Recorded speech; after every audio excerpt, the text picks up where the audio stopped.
घडामोडी पाहण्यासाठी आदिवासी न्यूज आणि एंटरटेनमेंट चॅनलला लाईक करा, शेअर करा आणि सबस्क्राईब करा.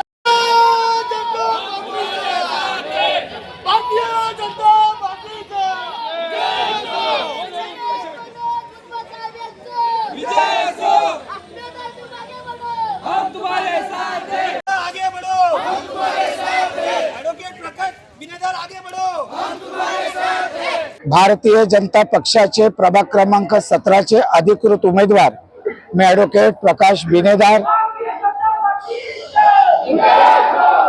डॉक्टर निकिता अस्मिता जगदीश घरत, ॲडव्होकेट शिवानी सुनील घरत, ॲडव्होकेट मनोजी भुजबळ साहेब, आम्ही भारतीय जनता पक्षाचे 4 अधिकृत उमेदवार प्रभाग क्रमांक 17 मधून निवडणूक लढवत आहोत. आणि ही निवडणूक लढवत असताना 2017 साली देखील या ठिकाणी निवडणूक झाली. 2017ला भारतीय जनता पक्षाच्या विरोधात दिग्गज असे नेते मंडळी किंवा त्यांची मुलं समोर प्रतिस्पर्धी होती. आज ती सगळे दिग्गज भारतीय जनता पक्षामध्ये सामील झालेले आहेत आणि त्याच्यामुळे त्यापैकी काही उमेदवार शिवानी सुनील घरत या उमेदवार आहेत. आता सध्याच्या स्थितीमध्ये जो आपण हा माहोल बघता की हजारोच्या संख्येने मतदार बंधू भगिनी कार्यकर्ते न सांगता या माहोलमध्ये सहभागी होतात. आम्ही फक्त उमेदवार आणि 10-20 पदाधिकारी सोबत असतो, परंतु जनता ही उत्स्फूर्तपणे स्वतःहून सहभागी होत असतात. त्या सर्व जनतेचे आम्ही 4 उमेदवारांच्या वतीने मनपूर्वक आभार व्यक्त करतो. राहिला विषय विरोधी पक्षाच्या उमेदवारांचा, या सगळ्या जनतेला, या सगळ्या प्रभागातील मतदार बंधू भगिनींना भारतीय जनता पक्षाचे 4ही उमेदवार हे माहिती आहेत. मात्र विरोधी पक्षाचे महाविकास आघाडीचे उमेदवार कोण आहेत हे मतदार बंधू भगिनींना अजून माहिती नाही. त्याच्यामुळे 15 तारखेला जे मतदान होईल त्या मतदानातून निष्पन्न होणारी जी घटना आहे, विरोधी पक्षाच्या सर्व उमेदवारांचं डिपॉझिट जप्त होणार आहे, हे मतदार बंधू भगिनी आणि जनता आम्हाला सांगत आहे.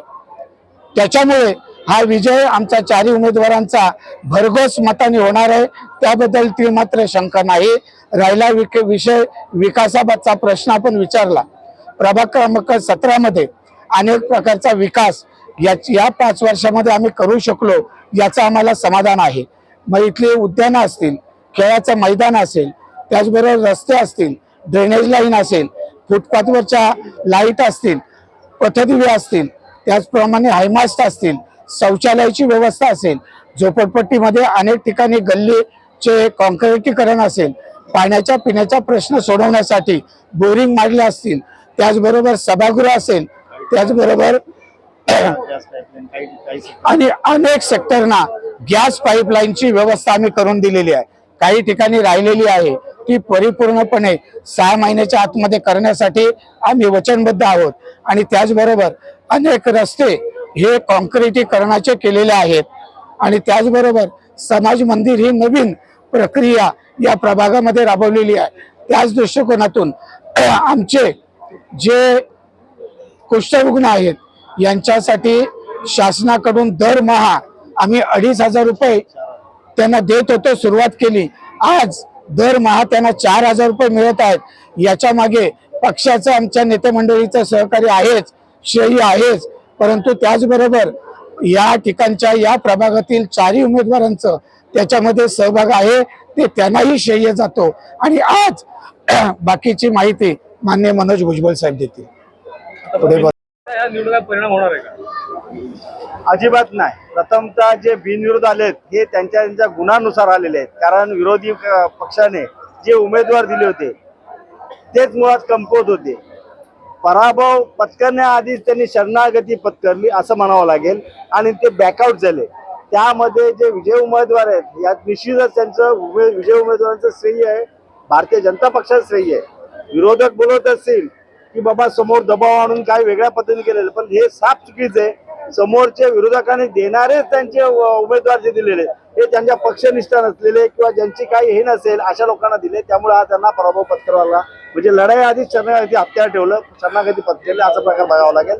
यात भारतीय जनता पक्षावर अप्रतिम लोकांचा प्रेम आणि लोकांची श्रद्धा यामुळे सगळं यश आलेलं दिसून येतं. नागरिकांना काय मतदाराच्या दृष्टीने नागरिकांना काय आव्हान करणार? नागरिकांना आव्हान एवढंच करेन की येत्या 15 तारखेला आपण आपल्या सर्व सुखसोयी ही भारतीय जनता पक्ष, केंद्रात भारतीय जनता पक्ष, महाराष्ट्रात भारतीय जनता पक्ष आणि पनवेल महानगरपालिका भारतीय जनता पक्ष जे असेल तर जेवढ्या सुखसोयी आहेत लोकांसाठी समाजासाठी त्या पुरवण्याचा निश्चित आम्ही चारही नगरसेवक आमदार प्रशांत ठाकूर यांच्या मार्गदर्शनाखाली पाठपुरावा करू. झोपडपट्टी पुनर्वसन हा सर्वात महत्वाचा विषय.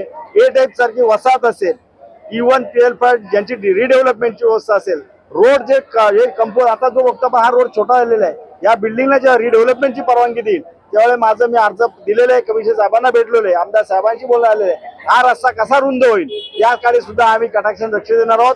याचा इफेक्ट आहे सोसायटींना कसा जास्त मिळेल, म्हणजे रोड वायंडिंग मध्ये जर जागा सोडली या प्लॉट मध्ये सोडायला लागले तर त्याचा व्हर्टिकल म्हणजे वरती कशी ज्यांना पैसा मिळेल या संदर्भातला सोसायटीला मदत करण्याचा आम्ही प्रयत्न करू. आणि निश्चित येणाऱ्या लोकांची स्टेशन जवळची गर्दी, ट्रॅफिक, फेरीवाले यांच्यापासून कशी मुक्तता मिळेल यासाठी सुद्धा आम्ही लक्ष देऊ. राहिला प्रश्न 15 तारखेचा इलेक्शनचा. आम्ही सर्व नागरिकांना विनंती करतो की 15 तारखेला कोणीही घरी आराम न करता मतदानाला येऊन रांग असो गर्दी असो मोठ्या प्रमाणात मतदान करायचं आणि भारतीय जनता पक्षाला निवडून द्या एवढीच विनंती करतो.